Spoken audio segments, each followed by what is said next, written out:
This is the I Love Tattooing podcast. Welcome, everybody. I'm Clay, and I'm here with Jack, my partner Jack from Orlando, and we own and operate Atomic Tattoos in Central Florida. I'm in the Tampa Bay area. Jack is in the Orlando area, and we both are tattooers who run and own tattoo shops.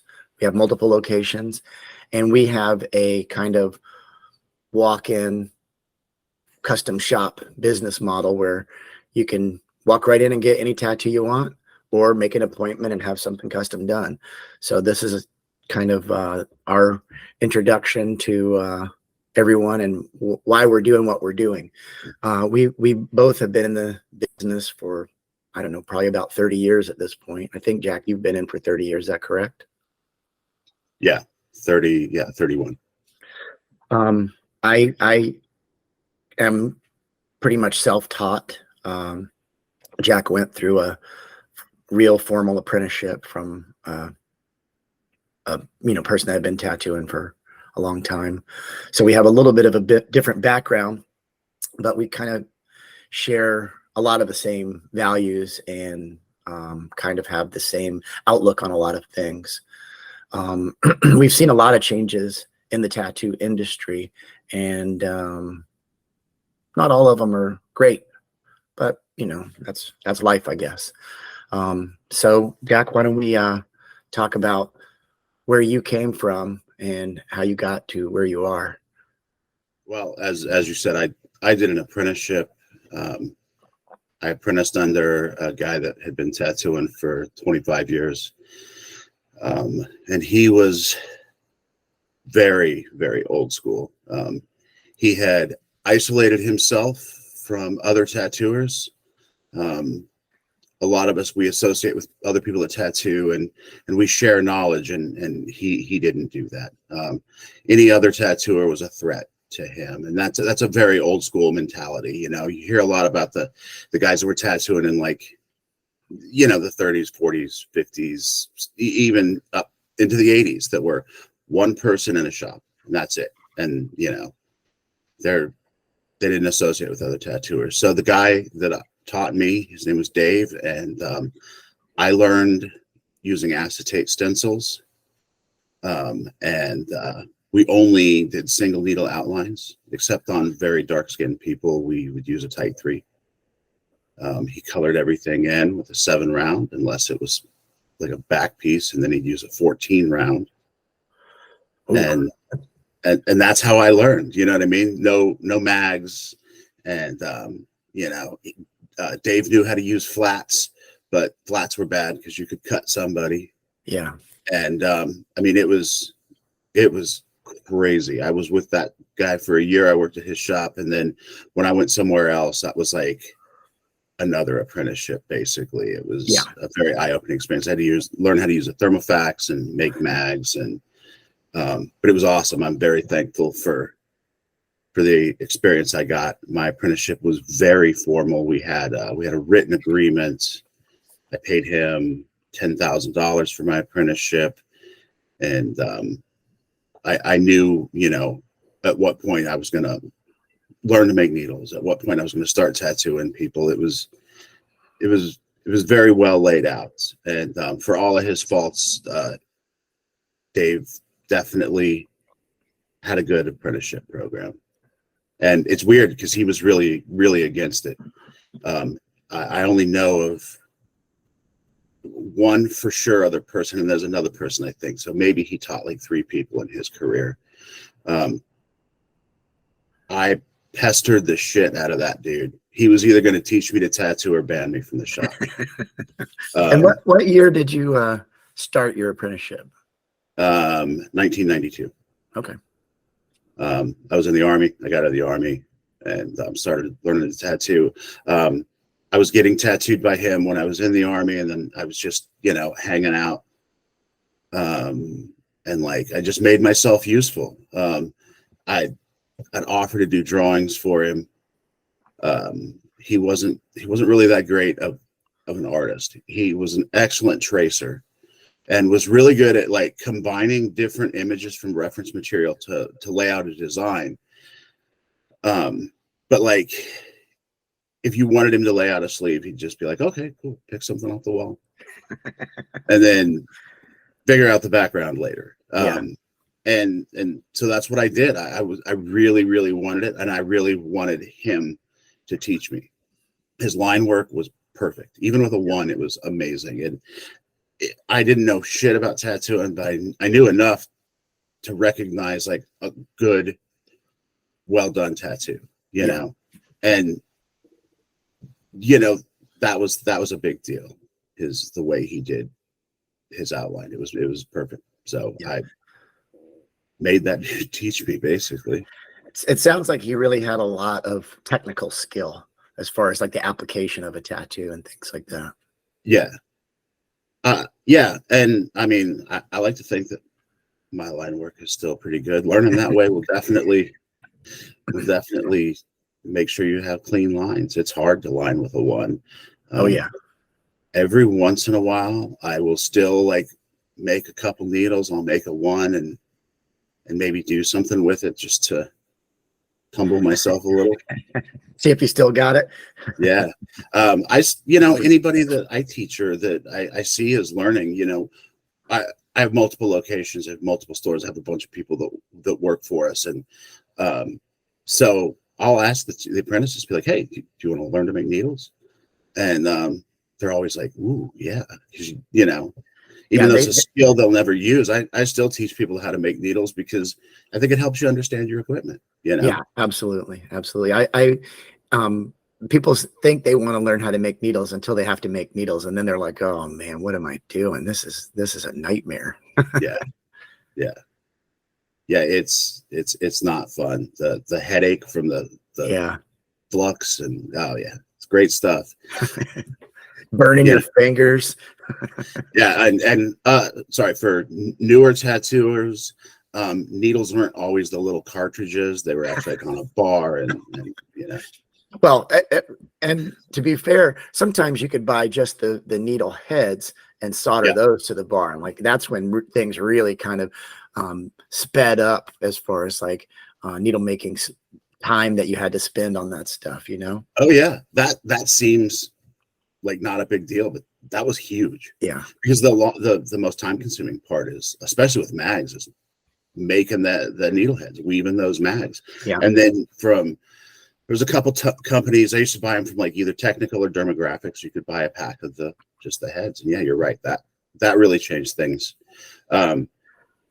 Why did we make needles? Because pre-made needles were stupid expensive. Yeah, I went out of town and was tattooing, and I had more clients than I had brought stuff for, and I was actually close to National, so I called them up and bought some pre-made needles, and dude, they were like, I can't remember, it was either 3 for $15 or 5 of them for 15. I can't remember. They were either $3 or $5 a piece. Yeah, and we're talking like early 90s. That was definitely more money. $3 now, who cares, right? But then it was more, Yeah, and it was crazy. Gas was like less than $1 a gallon back then, probably, huh? Yeah, probably. No, but yeah. So you made needles, and I don't know. That's where I came from, and it was cool.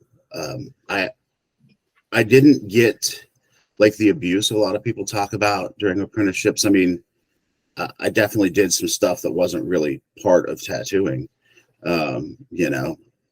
I've never found the need to be able to polish the chrome on somebody's bike. Yeah. Since I left my apprenticeship, except for my own, but I did that. Lots of food runs, lots of like normal stuff. Nothing that was too crazy. I hear horror stories, especially from like some of the staff that work for me, where they came from, and it crazy. And we'll get into that in other episodes. Oh yeah. There's so many different kinds of people in tattooing now that there's going to be all these different kinds of experiences. I think back when you started, and probably, you know, when I first had gotten into the industry, the kind of people that were into tattooing were basically the same kind of people. You know, they were, you know, bikers and that kind of, you know, outlaw subculture type thing. And, you know, they functioned a certain way, and they had expectations. Like you said, your guy Dave had a plan laid out for you. Nowadays, it seems like that's almost unheard of. I mean, when you hear of somebody that has a structured apprenticeship program, you're just like, what, really? That's insane. But or other tattooers like shit all over it, because having any kind of structured apprenticeship program, that's too close to being a school, and you know, we Yeah. can't have that. Well, we have schools, so Yeah, and it's not. And our resistance to that thing as tattooers, people being so against it, is the reason why we have schools owned by people from outside of tattooing. Yeah, we did that. Yeah, we fucked that all up. We left a hole in the market, right? There's a demand for this service, and you know, people don't know the difference. They just, oh, it's a tattoo school, and now shit, some of them are accredited. You know, they've been around long enough that the state just recognizes them, and they ain't teaching nobody shit, but they're there, and there's people lined up with thousands of bucks to pay these hucksters to get into the business, and they still got to go do a fucking apprenticeship when they're done with it. Yeah. You know, accredited, that matters, because if you're an accredited school, that means your students can get financial aid. So these people are now taking out student loans and able to get into tattooing. Wow. How fucking crazy is that? Yeah, it's insane. Yeah. So anyway, so when I and related to the needle making thing, I had national catalogs and Spalding and Rogers catalogs where you could see the needle making jigs and stuff. But at that time in my life, when I was kind of teaching myself how to tattoo, I was a welder, and I saw the material that they used to make like needle grouping jigs and things like that, and I knew what it was. One thing is a drill bit index for tiny drill bits, and that was what you would use to tighten the needles.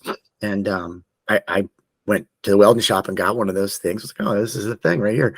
And then another thing that I think Spalding had was this little kind of tube that you would put the needles inside of. Yeah. And it would like hold them together so you could solder the end. And I kind of reverse engineered one of those. It was like the bars that are on the needle bars, those are 316 stainless steel welding rods is what they are. So I knew what that was, and I was making my own bars out of 316 stainless steel welding rods. And then I figured out how to reverse engineer that needle grouping thing, and I made one of those. So I kind of did it all kind of myself. But it was because, you know, I was in the welding industry and I had access to that stuff, and I knew what it was when I saw it. So that kind of mentality for me helped me move forward into, you know, progressing through tattooing. I learned how to build machines by taking them apart and putting them back together. You know, nobody taught me that stuff. I just kind of had a knack for it. So that was, I think tattooers back, you know, our generation and before, there was a certain amount of mechanical aptitude that you had to have. You had to service your own equipment and be able to make needles, which requires being able to solder. And not that that's difficult or anything, but you couldn't just hop on Amazon real quick. There was no fucking internet, you know? Yeah. Like, you had to get a catalog mailed to you. Yeah. You might even have to prove that you're a fucking tattooer to get the catalog. Yeah. With National, they wouldn't just send shit to anybody. You know what I mean? Other companies, Spalding didn't give a shit to, you know? They'd mail that shit to prisons if they could, you know?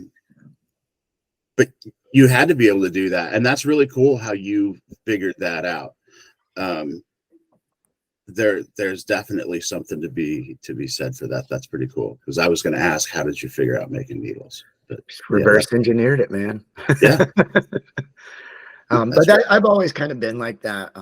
I was always just naturally curious about things and interested in how things functioned and stuff like that. So, you know, I knew how a tattoo machine worked without even understanding like electricity and magnetism and things like that. I just knew this piece goes here. I don't know why, but it does. Because if you don't do it that way, the fucking thing won't work. So, I kind of learned that. Now I understand, electricity, magnetism a lot better. But back to your point that you couldn't just order a tattoo machine from one of 50 guys that makes tattoo machines, right? I mean, there was 3 or 4 places you could get them, and it took weeks to get it and stuff like that. So if your machine broke, you had to fix it. There wasn't some guy you could mail it off to that would repair them. I mean, maybe there was, but I didn't have access to it.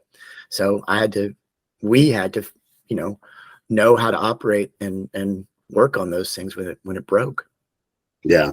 And now it's disposable. Your $1,000 rotary breaks and you throw it the fuck away. That's it.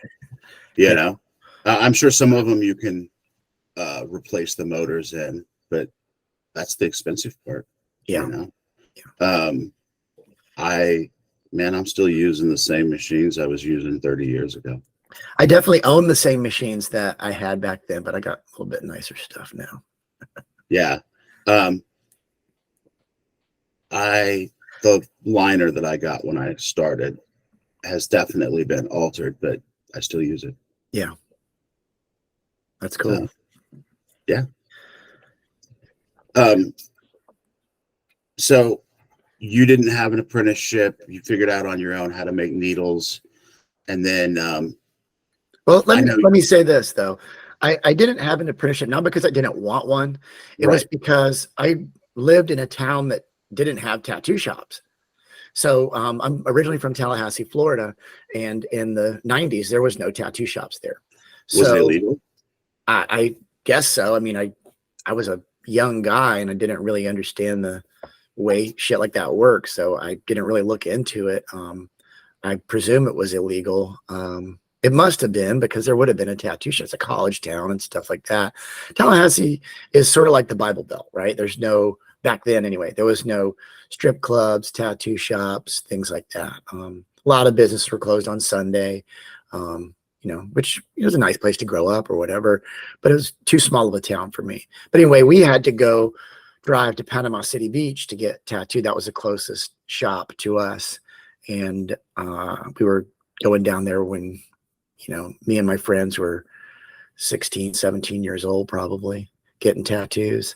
And it was wild. Yeah, that's crazy. Tattooing was illegal in the town that I learned in Killeen, Texas, which is right outside Fort Hood. It's a big military base. And they had outlawed tattooing, but the dude that taught me existed before they passed the law. So he was grandfathered in. If he ever closed that shop, that would have been it. There would have been no tattooing there. And then in the early 90s, when the state of Texas started regulating tattooing, that changed everything, because the state laws regarding tattooing kind of voided all the weird little municipalities that had outlawed tattooing.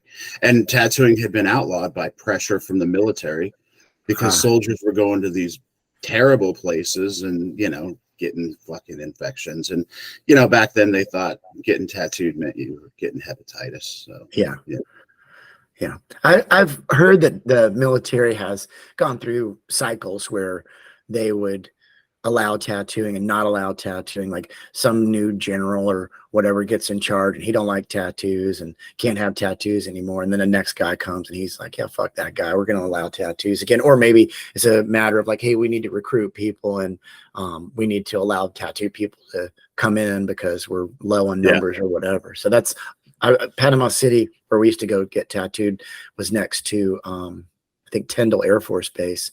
Mm-hmm. And they were telling me, that's how it would be. Like the Air Force would allow tattoos or not allow tattoos or whatever.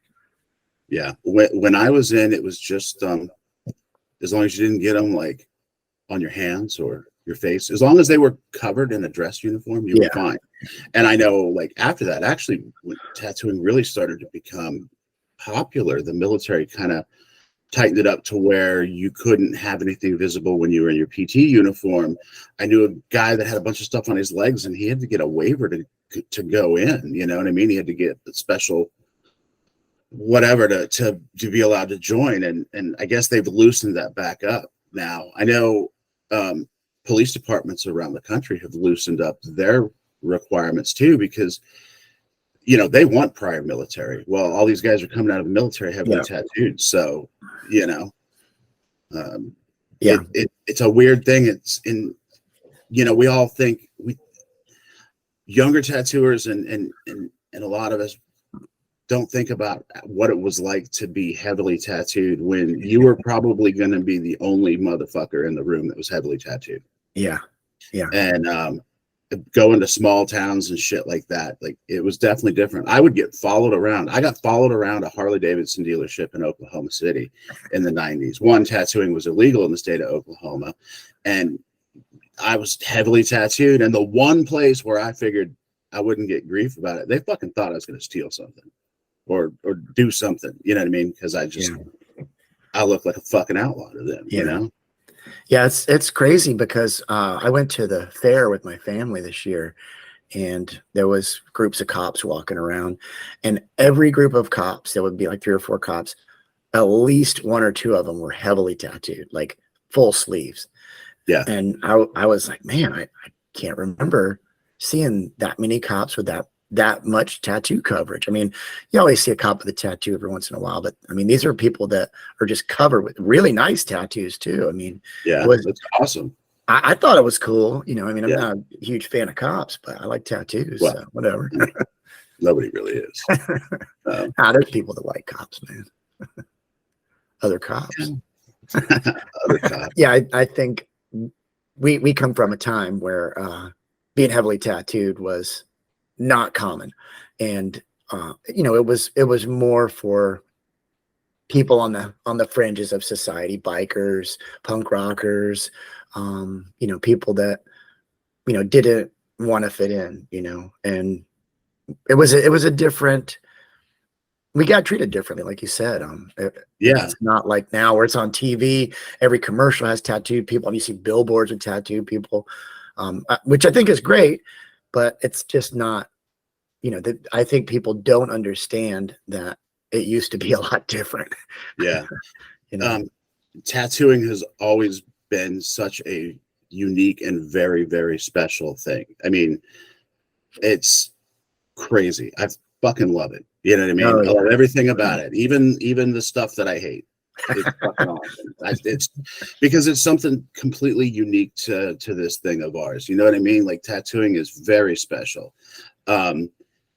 And I mean, the new generation of tattooers are trying as hard as they can to fuck that up. But come on now. I mean, there's definitely some disconnect from the newer people to the place where we came from. But I don't think it's a deliberate.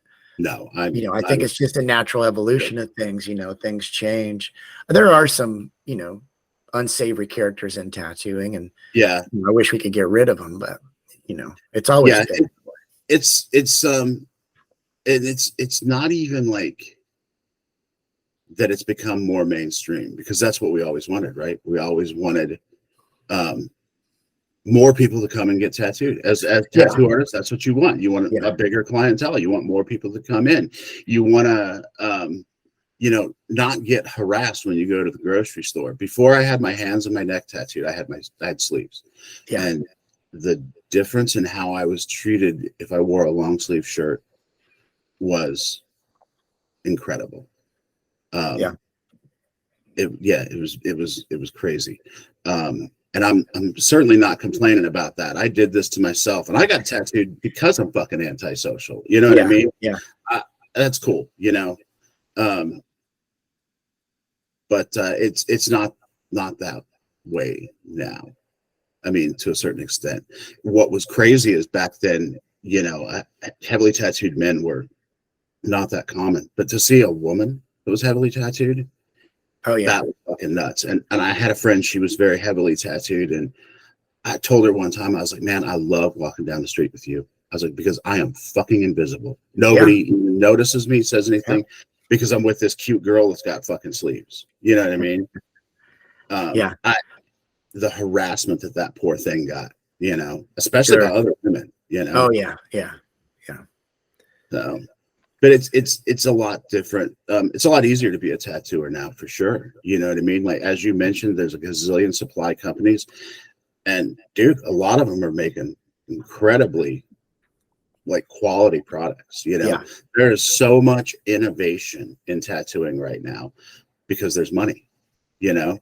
Well, there's also a lot of people in it. Right. The more brains that are involved in it, the more different directions it's going to get pushed and pulled, and different things are going to get tried out. And I think when that happens, that's part of what brings money into the business, you know, because there's new shit that we can do and new ways to do it, you know? Yeah. I mean, look at something as like as common as like disposable tubes, and that wasn't even a thing when I started. Oh no. I mean, Yeah. What? Not till 2000s disposable? Yeah. I think I remember disposable probably early 2000s is when it really started to be common. But now there's, you know, so many, and cartridges and all of that. But like, you know, there's doesn't Workhorse have like a biodegradable or recyclable disposable tubes? Like the grips are made of cork and all environmentally conscious kind of stuff. Yeah, maybe. I don't know. I haven't seen that. That's cool though. Yeah. And you know, a lot of the things that we were using in tattooing, like ink caps, were not made for tattooing. No. That's like to protect fittings for hydraulic lines and things like that. And now they're being specifically manufactured for us.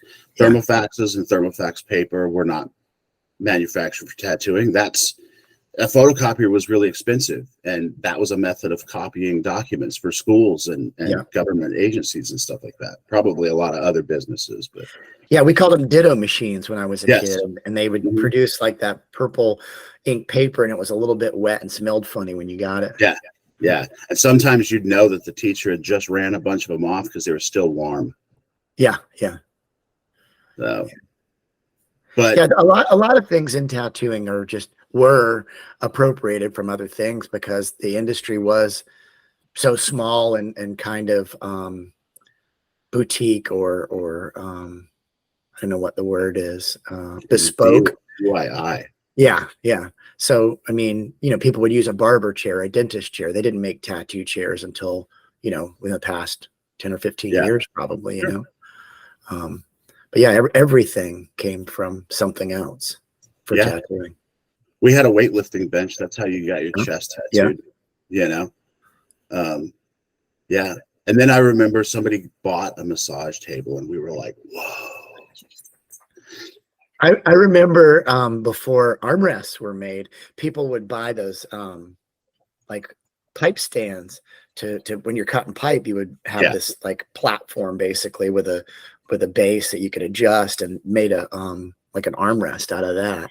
But, I mean, armrests are relatively easy to make, so that became a thing. And there was a lot of people in that period of tattooing who were bringing a lot of new ideas in. So the appropriating the pipe stand didn't last very long.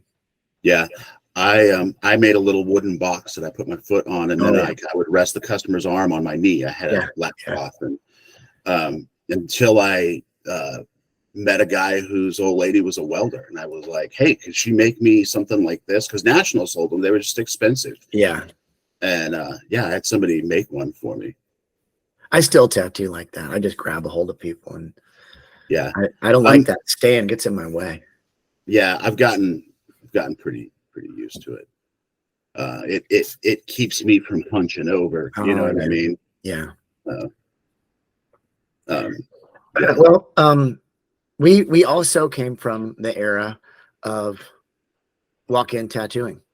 I mean, we came from people would line up at the shop sometimes before you open and walk in when we opened up, look around the walls and pick something out and just put it on their arm.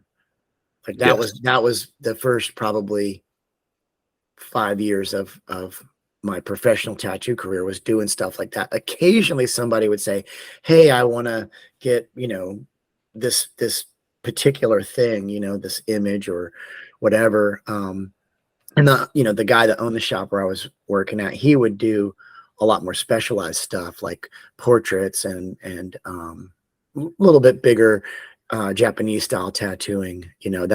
He had been around longer and understood more about that than we did. So we were just doing shit off the wall. And that was kind of, how we learned to tattoo is by doing JD Crow flash and Cherry Creek flash and picture machine flash and all the stuff that every tattoo shop had in the 90s. Yeah. That was a different world. Flash was really important. The shop I learned at, all the flash was there was some old Spalding flash, and then there was tons and tons of hand-drawn flash that Dave had done. Nice. And people would bring in tattoo magazines and be like, I want this one. Yeah. You know what I mean? That was the beginning of the Pinterest tattoos, you know what I mean? Tattoo magazines. So anytime somebody asked Dave for something and he had to draw it, he would put that aside. And then when he had enough drawings to make a sheet of flash, they all went on that sheet and that went up on the wall. Nice. And that's what he taught me. You'd comb through tattoo magazines looking for reference and then draw that and create flash. You had to be constantly producing flash because people were going around to shops and getting stuff off the wall, and you had to have new stuff for people to get. And then when I left there and went to where I was working next, they had all the old stuff, but they also had all the JD Crow stuff, which was new. And I remember when Cherry Creek came out. Yeah, me too. That stuff, like, you had to have it. If you didn't have it, your customers were going to go down the street to the guy that did have it. Yeah. And that was a big deal. We didn't call them walk-in tattoos. They were just tattoos. Yeah. Well, I'm saying that for the benefit of people that don't know. One thing I've noticed is I think without knowing it now, a lot of people are like, they like to stick things in little boxes and kind of limit themselves. Oh, I don't do walk-ins. It's like, why? That guy wants a tattoo. You're not doing nothing. Do the walk-in, But yeah, it's an appointment tattoo. It's a walk-in tattoo. I saw some guy online saying this same thing, and I was like, yeah, that dude's totally right. The shop I learned at wouldn't make appointments. First come, first serve. Yes, and I think it's just he didn't want to be bothered. He didn't want to try and manage an appointment book or guesstimate how long. Because what if you think it's going to take 2 hours and only takes an hour? Well, you're sitting around for an hour and that's money you're wasting. Yeah. Because if you tattoo by a military base and it's payday weekend, you got to get that money. And if that means staying at the shop till 4 a.m., you got to do it. The GIs would line up outside the shop on payday weekend a couple of hours before we opened. Yeah. And if you walked in and 20 minutes after we opened, you'd have like a fucking 8-hour wait. And they would do it. We had a pool table, we had a TV, and we had a soda machine. Yeah. And then there was fast food places they would drive to. And yeah, man, that they just hung out, all day. It was an all day thing. You'd hang out at the shop, or the smart ones would put some money aside and then wait till the middle of the month or whatever to go get tattooed. But yeah, payday weekends were crazy. And I bet it's still like that, Oh, I'm sure. Anybody that's ever done a Friday the 13th thing at their shop, that's what payday weekend was like. Yeah, but the guys were getting bigger tattoos. Of course. Yeah, sure. Well, I heard recently somebody talking about some guy that has some deal with the government, and he's putting tattoo shops inside military bases. So it is definitely still a thing. Wow. That's pretty crazy. I mean, why not? You know what I mean? I would do it. The government is never going to stop soldiers from getting tattooed. So control it. Yeah. Yeah. Yeah. I don't know the details about it. I just heard about it. I was like, oh, wow. I think maybe I heard something about that too. I probably didn't believe it. So, I mean, I've heard it more than once at this point. So I kind of think it's real. I don't want to believe it because it's not me doing it. I wish I did it, but whatever. Do you remember there was a thing going around the internet that Walmart was putting tattoo shops in, like where they have nail salons? Yeah, I remember that. That was fake, and it was started by a feller we know. Oh yeah. Walmart does have on their online store tattoo supplies, but their online store is the same as Amazon.com. I mean, anybody can put products on there and sell it. And I've seen a lot of people be upset by Walmart selling tattoo gear. And I'm like, it's their fucking website. You can put stuff on there for sale. Yeah. There's not tattoo gear for sale in Walmart. But I do think that they sell some tattoo specific aftercare inside Walmart. Yeah. So I mean, it wouldn't shock me. Yeah, I've seen tattoo gear at Walmart. It was a while ago. I don't remember where I was. Not here in Florida, but somewhere. I mean, at this point, there's no stopping vendors from selling products if they want to sell them. You know, the days of only tattooers being able to buy tattoo products are long gone. You know, so you can't fight that. I received a sample in the mail, and I cannot remember which company it was from, but it was either A&D or Lubriderm, and it was an aftercare product specifically for tattoos. And they sent us a sample, not wanting us to carry it, because I looked to see if we could buy it wholesale, right? But wanting us to recommend it to our customers, which tattooers are doing now. They're always like, "Oh yeah, put some Lubriderm on it." Yeah. Well, I've heard that. This is the most common aftercare thing that I've heard. We should probably do a whole episode on aftercare, to be honest with you. One of the most common things I've heard is wash it with dial soap. Yes. Put Lubriderm on it. And I ask the people, what do you tell people that? Oh, they say antibacterial dial soap. Okay. Right. So I say, why?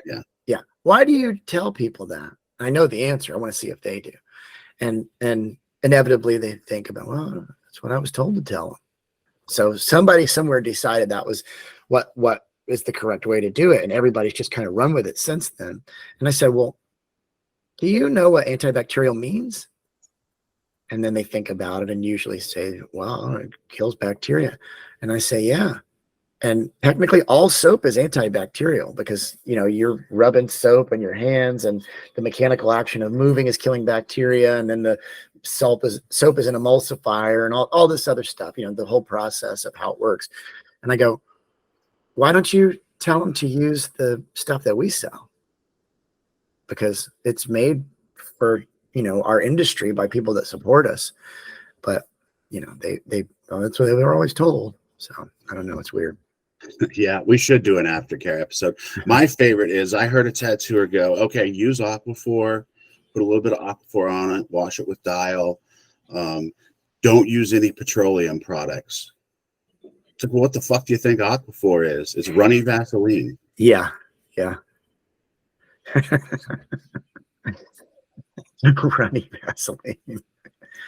So, you had mentioned that we did walk-in tattoos when we came up and stuff like that, and that was kind of the industry standard. There was a lot of people that took appointments, and also the industry standard. And I was thinking about this. I really hadn't given it much thought, but most tattoo shops were one guy.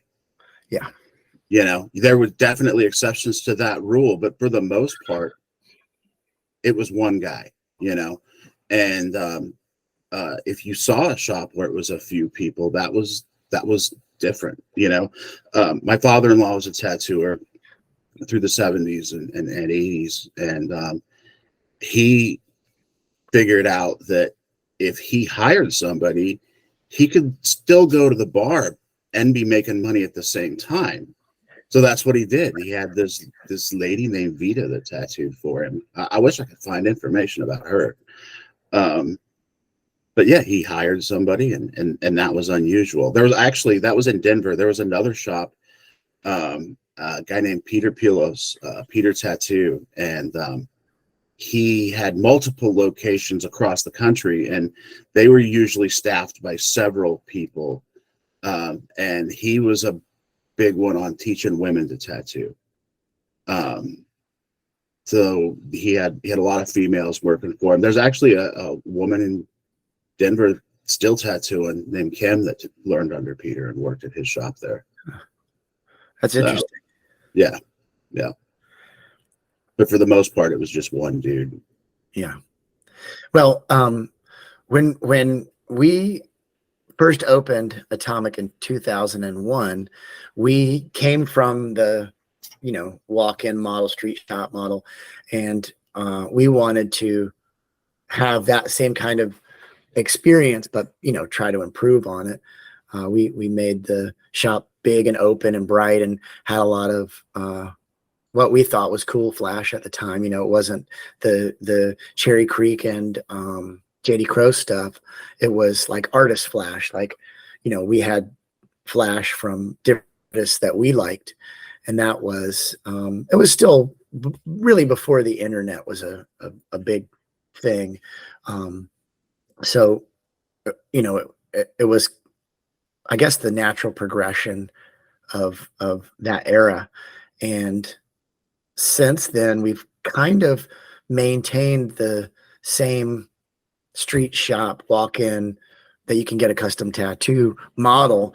And a lot of other tattoo shops, especially in Tampa, and I don't know exactly how, what everything is like in Orlando, but everything seems to be changing to a lot more of a appointment only kind of you come in and get your tattoo, and the guy does one tattoo a day or something like that. There may be one or two other people working there, or even just one person, and their hours are like noon to 6 or noon to 7. They're not what I always thought were normal tattoo shop hours, like noon to 9 or 10 at night.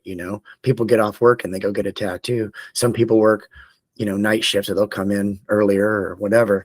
But it seems like things are changing in the way that tattoo shops operate now. Is that something you've seen in Orlando? Yeah, and a lot of trends in tattooing are I feel are customer driven. Like I have flash on the walls, and it's fucking decoration. Every once in a while we'll do something off of it. My favorite is when somebody shows me a Pinterest tattoo, and I go, "Oh yeah, we have that right here," and walk over and point at the JD Crow rose, and they go, "Oh, that's customer driven stuff." But the weird hours and the appointment only, that's artist driven. That's what how the artists want it to be. And if that model works for you, that's totally cool. Unfortunately, most customers want what they want when they want it. Yeah. And they don't want to make an appointment. They don't want to wait. They want to get it now. And if you can't do it right now, they just go somewhere else and get it now. And that's cool too. I used to get tattooed that way, and now I'm a little more, I don't have a lot of room left. So, I'm planning things out more than I used to. But man, it was fun to be like, hey, fuck it, let's go get a tattoo, And that was cool. That was a really cool experience. But I understand both models, but customers are always going to want to do walk-ins, and there should be people there to fill that void. Another thing is there's all these salon loft places now, and I don't know if that's a big thing over there yet, but there's tons of tattooers that have gone and opened a private studio, and they're in one of those places, and they're doing their own thing. I don't know anyone that has been successful at it and able to make a living, but I'm sure there are people out there. I don't know, like 3 or 4 people that have done it. One just opened. Another one, it's like she's got another job to support herself, and I don't know. I mean, it takes the right person to be able to pull that off. You've got to be motivated. You've got to be, to build a clientele and to go to work and actually do the tattoos. You know what I mean? And if you're in something like that, you're not getting walk-in traffic. So you No. better be able to promote yourself well. And for some it works, you know what I mean? But the third year tattooer that thinks they're hot shit, I don't know, man. Yeah. Well, I think that also used to be a little easier to do before they changed all the algorithms on social media. Yeah. The algorithms now are almost impossible to understand. You can just see when you're scrolling, and then you see something and you try to go back to it, it's gone. Like the feed refreshes when you're it's trying to suck you in, you know. And I get it, but I don't understand how it works. And like, how do you use that now to promote yourself and advertise? It used to be you could see somebody had a certain number of followers, and their interactions would be about 10% of that, and that would be, you know, that's the way it works. I don't think it's like that anymore. I think you can have 10,000 followers and your interactions might be, you know, 1 or 2%, maybe 5 if you're lucky, but it's not 10% anymore like it used to be. It's strange. And I think that is going to make it more difficult for people that are like these little owner operators that are trying to do a private studio to really promote themselves and really gain new customers outside of, you know, whatever word of mouth they're getting from their existing customers. Yeah. Just how social media has changed our industry is a whole episode on its own. I mean, that is the impact of social media is insane. It's definitely made us a lot more accessible. I think social media primarily has taken away the mystery of tattooing. Yeah, it's and like, if you wanted to talk to me about a tattoo, you had to come to the shop. Yeah. Now you can email me. You can, you know, message me through multiple fucking different social media things. And, you know, I even have a Google Voice number. That's an app that they can text me, you know. Your I have Google it set up Assistant. where if they call it, it goes to the shop, but they can text me, you know. Yeah. But yeah, we're definitely more accessible, and that's quite frankly better for the customer, I guess. You know what I mean? Well, of course, yeah. We want it to be as convenient as possible for clients to get information about tattooing, at least, you know, from our business. There's nothing better than the face-to-face meeting with the customer, because, you know, you're selling yourself when you're selling your tattoo services. You are the product. Yeah. And, you know, it's a lot harder for me to convince somebody I'm the right person to get a tattoo over the phone or text or whatever than it is in person. Right. And it's very difficult to read somebody's tone. Yeah. I mean, how many times have you looked at an email and thought, that guy's kind of a dick, you know? And then, but it's not meant like that. It's just, you know, that's how you're perceiving it. That's you know, not the other person. And yeah, it's always better to chat with somebody about a design. It drives me nuts how many people are like, how much for this? And I understand the customer. The customers have no experience. They don't know. Right. They don't know that I can't just tell them a price. You know what I mean? All of our artists set their own prices to a certain extent. You know what I mean? We have a set minimum. We have a set hourly rate, but the artist still determines the price. And I don't want to quote something that somebody else is going to think is too low or too high. So I'm always like, hey, please come talk to an artist. You know what I mean? Yeah. And they're like, well, can you guess? Well, sure. I guess you're going to have to come talk to an artist. I don't know. Like, I'm sorry. I can't, you know, and I think that's off-putting to the customer. I'm sure there's a better way to handle it. I just ain't figured it out yet. You know, a lot of times I will give them a really wide range, be like more than 100, less than 200 or whatever, you know? Yeah. Yeah. But I get it. Like, we are both tattooing in tourist destinations. Yeah. And you have people coming from out of state or out of the country that are trying to budget their trip. Yeah. And they need to know how much to put aside for that tattoo. And really the reason is I don't want you to come in so I can talk you into getting the tattoo. I mean, you reached out to me. You're definitely interested. But there's a lot of variables with getting tattooed and placement and size. And I mean, I'm sure you've had this too. Somebody tells you they want it 3 inches and they don't. They want it fucking 12, you Yeah, know? they don't know what 3 inches is. Right. You know, well, she can thank her husband for that. But, you know, or like, I want it the size of my hand. Well, I don't, how big's your hand, dude? Mini me? Andre the Giant? Which one? Yeah, You know? yeah. I Actually always had ask. a send me a picture of their hand. There's no reference for how big the hand was. That's awesome. I asked people before, so you want about the size of your hand? And they're like, yeah. And I said, well, how big is your hand compared to mine? And they were like, well, I can't see your hand. And I said, and I can't see yours either. So I don't know what to tell you. Yeah. I try to make them laugh about it, like, oh, you understand now. Like that. Yeah. You need to be in person to do this. Yeah, for sure. And part of what drives the price is the artist's desire to do the tattoo. Oh, yeah. You know what I mean? For sure. And that sounds kind of shitty, but like some people really hate doing certain things. I know guys that they just don't want to fuck with American traditional. Right. They're just like, I don't like it. It's too simple, whatever, blah, blah, blah. And it's like, so they're not going to, and I love doing it. So maybe I'm going to give you a better price than that guy. Right. You know what I mean? It ain't going to be different by much, $20, something, depending. But, it's always best to come in. You're probably going to get a better price if you go in and talk to somebody than you force them to quote you online. Or they're just going to fucking throw out a number online that isn't going to matter when you actually show up to the shop. So I think an important question that should be asked here is, why do you think we should do this podcast? What's the goal?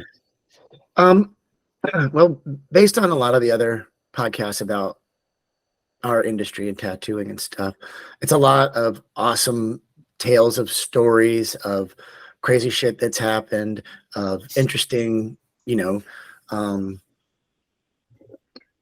people and things that have happened. And I haven't heard a lot of stuff about the business aspect of it, like running a shop and dealing with customers and things like that. A lot of the stuff now is also about like tattoos themselves, right? Like, this is how this tattoo was done, and look at how this was composed and all that. People breaking down tattoos or critiquing them or whatever.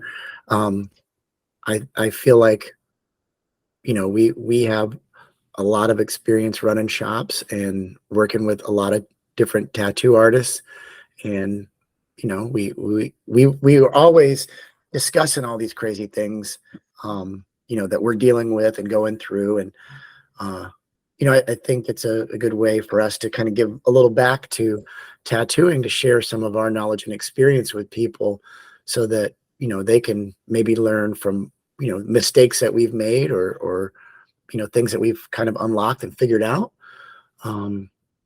So that's, I feel like it's sort of a way to give back, because, I love tattooing, and I want to see it prosper and thrive and improve. And I hope, I can be a part of making it better.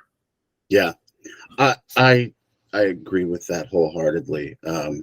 I want to see tattooing continue and thrive, and everything you said. And if I can pass on anything that I've learned to help other tattooers, then I think it's great, because tattooers aren't businessmen, most of us. You know what I mean? I have learned along the way. I often said that instead of going to college for art, I should have gone for business. You know what I mean? I already knew the fucking art part. Yeah. So that's been a journey for us. And what works for us might not be applicable for other people. Right. We do work with a lot of tattooers. I mean, what do you have in Tampa Bay? You have 100 tattooers that work for you? I think there's about 70 across the 11 stores that we have here. We have 100 employees. So there's piercers, tattooers, and counter people across all the locations. So company wide, we're over 100. Oh yeah, for sure. I probably got, I don't know, 30 tattooers, counting myself, and a few piercers and counter people and whatnot. And I feel that working with other tattooers definitely helps you grow as an artist, even if it's learning what not to do, you know. For sure. Watching something being like, whoa, I won't handle it like that, you know. I mean, everything's a learning experience if you're paying attention. So Yeah. I feel like that's something, you know, that we have to offer that a lot of other people don't. Yeah. And there are other companies now with multiple locations. That's not as rare as it used to be, but we didn't have a model to follow. We kind of figured that stuff out, you know. Yeah.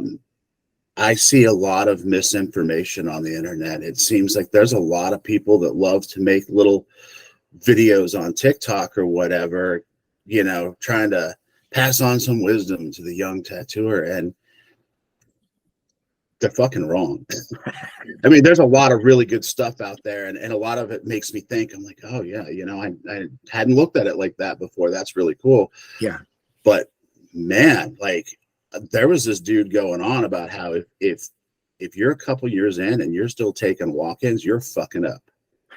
And not the first time I've been called to fuck up, I guess, but dude, like that business model isn't applicable to everybody, especially like look at the guys that are tattooing on Miami Beach. That's tons of tourists, and they're not all going to make fucking appointments. You know what I mean? Like, yeah, tell Tattoos by Lou that they're fucking up because they take walk-ins, you know? That's ridiculous. Yeah. So I don't know. I don't know why I think I'm more credible than that guy, but I don't know. Maybe all the listeners will be into it, you know, and at least give them a different perspective. Yeah, I think that's fair. I mean, we don't know everything, and we don't understand every different type of business model in the tattoo industry, but we know ours. We know how to do what we do. I mean, there's no doubt in my mind. I mean, we've worked together for years, and I mean, we talk constantly about, you know, how to deal with this issue or that issue, and like we know how to solve these problems. I mean, we're doing it in real time. For sure. Yeah, definitely.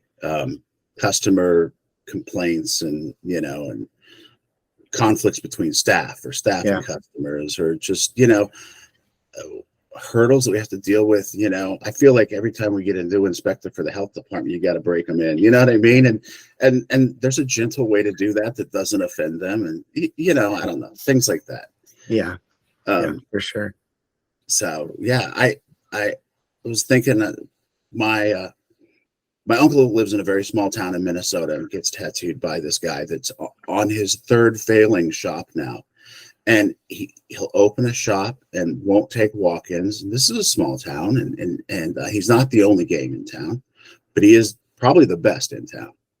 And then won't take walk-ins. It's appointment only. And then that shop fails. And it's not because of his business model. It's because of the location. So he'll do the exact same thing in a different spot. And that fails. And I think he's like tattooing out of his garage now or some shit. I don't know. But it's like, hey, man, you need to take a step back and look at what you're doing. You know what I mean?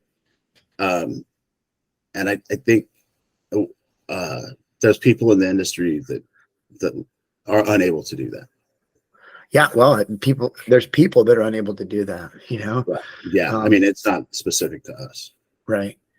Yeah, I was talking to somebody recently, and they said, well, what do you think the biggest problem, like, you know, you travel quite a bit, what do you think the biggest problem with Americans, like what you've seen traveling abroad? And I said, well, Americans generally have no self-awareness. They don't know that they're doing something wrong, or they don't know that they don't know something. You know, I've witnessed things, and you know, I think that's a problem in our industry too. A lot of people lack the self-awareness. Like, what is the problem here? Like, look at yourself. Take a look at what you're doing, the way you're thinking about it, the way you're processing things, you know, that start there. Because if you can fix that, you can do anything. Sure. I tell people, I travel a lot too, and I tell people, put your phone down, turn your TV off, and go outside. Yeah. That's all, everything. Introduce yourself to your neighbor. Yeah. And, have a conversation. America is nothing like what you see on TV. Not at all. No way. The people aren't like that. Like, I mean, it's crazy. And tattooing is nothing like you see on TV either, Yeah. Talk to other tattooers. Social media is everybody's playing a role. Yeah. They're acting They're putting on a show. Yes, they want to be perceived a specific way. And it's usually like the very best life possible. Yep. And I have young artists ask me, be like, man, how come this guy is doing just traditional stuff? I want to do just traditional stuff. I'm like, well, he's only posting traditional stuff. We don't know what all is going on. You just see this little tiny lens, Yeah. But it doesn't hurt you to hear somebody else's perspective for sure. I love hearing other tattooers' stories and how they came up and their struggles and their experiences and their successes, Yeah. I hear people be like, oh, I hope that fucking guy down the street goes out of business. Well, I don't. I want all small businesses to succeed, Yeah. I love the guy down the street. He's a fucking scumbag. And he's doing $30 tattoos, and that's cool because I don't want to deal with the people that want $30 tattoos. You know what I mean? Yeah. The guy down the street might be helping you more than you think. Yeah. No, I agree. Yeah. So it's tattooing is crazy, and somebody's got to share like some of the stuff. And there's a lot of like that. No lies, just bullshit. That podcast is great. Yeah. And that's cool old stories and everything like that. But yeah. This is a business, whether you like it or not. And I know none of you out there tattoo for money. It's all for the art. But I don't tattoo for the money. Oh, so you're a fucking amateur. Because professionals tattoo for money. That's the definition of a professional. Somebody that does whatever it is for a fucking for pay. You can love the art and get paid. Yeah. A friend of mine pointed out to me, he goes, yeah, there's people that, tattoo. Maybe they got another job like the person you mentioned earlier. And I started out like that. I worked as a welder and then tattooed at night and then eventually made more money tattoo. And then I did in my factory job. So I was just like, I'm going to quit. But I really wasn't a professional tattooer until I made my living. Not just got paid, but made my living. Like that's how I supported my family was through tattooing. That's when I really became a professional tattooer in my mind. I've been tattooing for a long time, but I've been a professional tattooer since the day I quit my other job. Right. So that's kind of how I look at it. Like, and tattooing's been really good to me. And I want to give back. I want to share some of the wealth and knowledge and experience that I have, and I hope this is a way to do it. Yeah, with all of the things that have been made easier in tattooing, availability of supplies, and you don't have to make needles, and being more socially acceptable. I mean, there was a time where it was hard to find a landlord that would lease a spot to you to open a tattoo shop, and in some places it's still like that. I feel like making a living as a tattooer was easier in the 90s and early 2000s. Now there's quite a bit of promotion that needs to be done. And I mean, we've always promoted and stuff like that, but the customer is more savvy. Yeah. And well, they have more options too, right? Yeah, there's a lot more options for sure. And I'm not saying that more shops mean you'll make less money. It just means you got to try harder, because you can still make it, I know tattooers, walk-in tattooers that are making six figures. Oh yeah. Yeah, for sure. The guys that make the most money in our company are doing almost all walk-ins. Right. Yep. And that's the model that we have. I mean, there's plenty of guys that work for us that are doing custom stuff and they're making plenty of money too. But the guys that make the most are the guys that come in early, don't turn tattoos down. They stay late. I mean, they are grinding it out, Yeah. And a huge part of that is being able to draw something on the spot. I Yeah. see people go, "Oh, I'm gonna have to draw this, so Yeah. you need to make an appointment." It's like, dude, I could draw that in 10 minutes. Yeah, draw it now. Like, Right in front of the guy is- customer. Yeah, the guy is handing you a picture of what they want. Yeah. You know, I'm not telling you to trace it, but you can look at that and draw it, and it ain't gonna take long. Yeah. You know, you lazy fuck, draw it. You know, Well, I don't even think it's a matter of laziness. A lot of times it's like pressure, right? So this Yeah. person's standing right here. They want this image created for them. And like you're trying to process how that's going to happen, what you're going to do. I usually will like start sketching right in front of the person if I can. Like Yeah. this is how you want it, right? And just start drawing. And 9 times out of 10, they're like, that's exactly what I want because they saw you make it for them right there. yes, And then That's they get magic. stoked on it. Yeah. Yeah. You were creating it from thin air like magic. Yes, being able to draw something on a piece of paper is a pretty specialized skill, and not everybody can do that. Yeah. So that definitely is a huge confidence booster for your client too. They've seen you draw it. Now they know. You know what I mean? When you don't just bust out a drawing, they don't get to look behind the curtain. You know. Yeah. And yeah, I noticed that we were working together. You came out here and worked, and somebody wanted something that pretty much anybody in the shop would have been like, "Oh, I'm going to have to spend some time drawing that," and you were like, "Well, I'm not going to be here tomorrow, so I'm going to do it right now." And you know what I mean? That guy was getting tattooed in 30 minutes. You know? Yeah. Yeah. Um, I mean, drawing on the skin is also like that. You know, if you can draw something on their skin, that they see exactly what the tattoo is going to look like. If they can imagine that, because some people don't have that ability. They can't picture what it's going to be. They see these red and green lines on their arm. They're like, what the fuck is that? I'm like, that's the tattoo, man. But some people look at it, they're like, fuck yeah, it's going to be badass. So, you know, that's another thing. Drawing on the skin it's another magic thing. So that's how I was taught to do cover-ups. You always had to draw it on.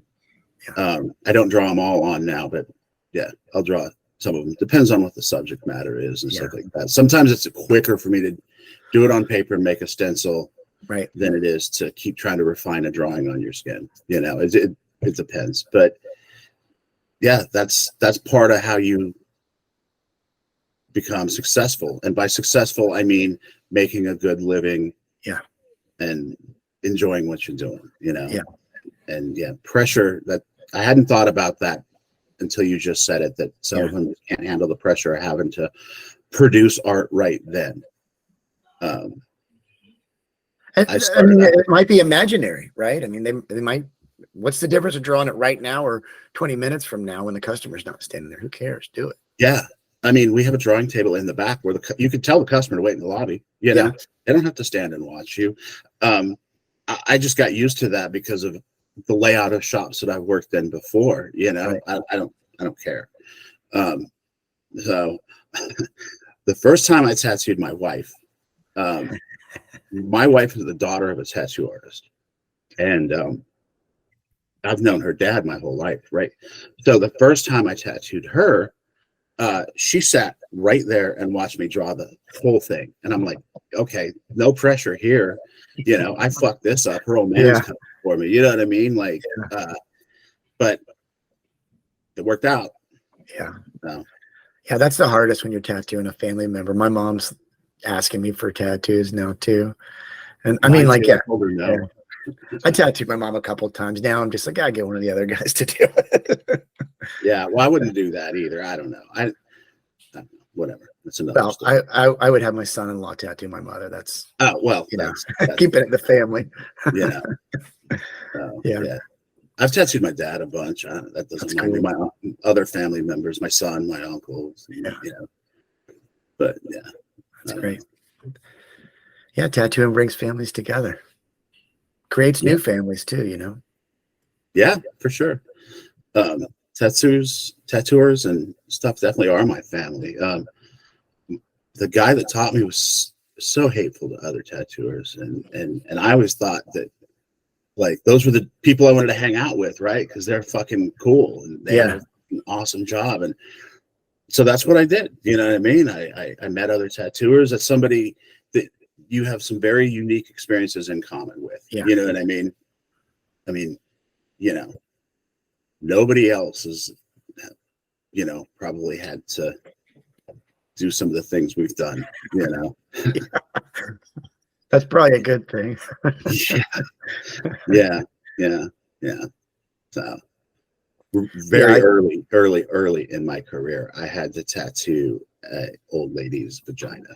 oh man, that's Yeah, crazy. she hit on me the whole time. I was like 23. That's never a comfortable situation, right? No.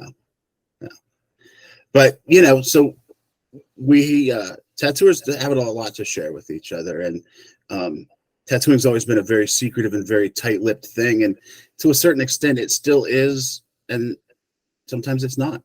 Now it's cool. You got to hashtag your pictures with everything you're using because you want other artists to know that, look, I use the cool machine too, Yeah. It used to be we would tell newer tattooers that weren't on our level, we would give them misinformation just to kind of fuck with them a little bit.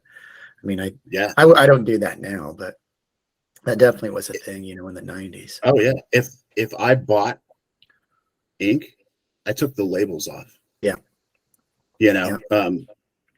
Most of my career and still now I make my own pigment, but if I bought something, like I'm not making black. There's too many companies that make black that's amazing, and so I would take the fucking label off the bottle.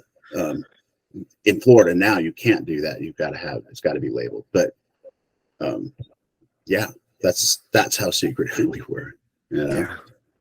Or you put the wrong stuff out so people could see that. That's what I use. Nope. I remember when Dynamic Ink came out, people were really hating on that company because their phone number was printed real big on the bottle. Yeah. And they were like, "Oh my God, customers will be able to fucking call and order this shit." They're not going to sell to the customers, but like, so what if they did? That was a threat. Yeah. I like the guy that taught me to be a dickhead would save his empty bottles. He used Spalding pigments, and then he'd save the empty bottles, and then he would fill them with alcohol and shake them up real good, and then he would sell that to customers. Be like, "Oh, you want to buy some ink? Sure." So there's like almost no pigment in it, just enough to turn the alcohol the color it's supposed to be, and that's what he would say. So we used to tell people that would come in and ask where we bought our pigment that we would get it at Sears, and we would tell them like, "Hey, look, the guy's going to deny it, right? Because they don't want people buying it there. It's kind of a secret. So he's going to say he doesn't have it. So you need to be really insistent. Go to the paint department and be really insistent and tell them, I want the tattoo pigment. You got it in the back. I know you do. And then they'll give it to you." Yeah. We used to tell people that. Sears called us up almost line by line, except we tell them to go in the back by where they do layaway and talk to those people because they hit it in the back. Yeah, we got a phone call from Sears. They were pissed. Quit sending people. We don't have any tattoo pigment, man. Yep. I recently saw a post, somebody that was kind of old school. Like, I can't think of what the fuck it was about, but they said, to go to Hobby Lobby because they got it. But you got to talk to the manager, and he's not going to know you're really a tattooer if you're not persistent enough. Oh my God, that's awesome. Yeah. But I mean, I'm surprised you can't buy tattoo stuff at fucking Hobby Lobby now. You know what I mean? Sears, for a while, their website was like Amazon, where other sellers could sell, and you could buy equipment there, power supplies and stuff. Nice. So Amazon. The internet is the greatest thing and the worst thing simultaneously. Yes, it is. And I'm sure that it's not just us. I bet every industry has been touched by social media one way or the other. So the pandemic spawned tons of fucking home tattooers. They bought the stuff on Amazon. They bought some, a $30 rotary, some cheap ass pigment, some practice skin. Yeah. And I got tons of them coming in. Be like, "Well, you need an apprenticeship." "No, I know how to tattoo. Look, I did this." I'm like, that's cool. You still need an apprenticeship. You're not where you need to be, Yeah. And that was weird. I'd never come in and people insist that they were ready without ever tattooing a person. You know. Well, that's our fault though, as tattooers, that we didn't create generally accepted process for learning how to tattoo. I mean, everyone agrees that apprenticeship is a way to go. Nobody agrees on how the apprenticeship should go. There's no, structured, agreed upon method of teaching somebody how to tattoo. So that's our fault. I mean, we're gonna keep getting shit like this because we never took the time to collectively say, this is how you learn how to tattoo, period. And right. until we do that, this is going to continue. Yeah. And like I said earlier, where it's our fault that there's people from outside the industry that own tattoo schools. Yeah. Somebody from outside the industry is going to tell us how we have to teach people. I mean, that's already a thing in some states. In Oregon, you have to go to a tattoo school. My friend that tattoos there calls them state-sponsored scratchers. Yeah. And there are already in place federal and state guidelines for what an apprenticeship is. And I'm sure that no one is abiding by those. But as our popularity increases as an industry, the government is definitely looking at it. And man, the government loves to regulate shit. So that's the whole reason they exist. That's coming, so we can be part of that or not. Just like these new regulations where they're talking about everything we use is now going to be under FDA guidelines. Products, yeah. So that's a big deal, You should care. It is. We have to get involved, right? You have to take control of the situation. You either drive these forces or you get overrun by them. We got to pick. And it's been my experience on the state level with regulations in the tattoo industry. I've dealt with this in 2 states now, where the state regulators actually welcomed the input of the tattoo community, because they weren't trying to hurt us or put us out of business. A lot of them felt like they were helping us somehow. Yeah. And we were actually able to get a lot, especially in Florida, we were able to get a lot of input in and really help them, craft the laws.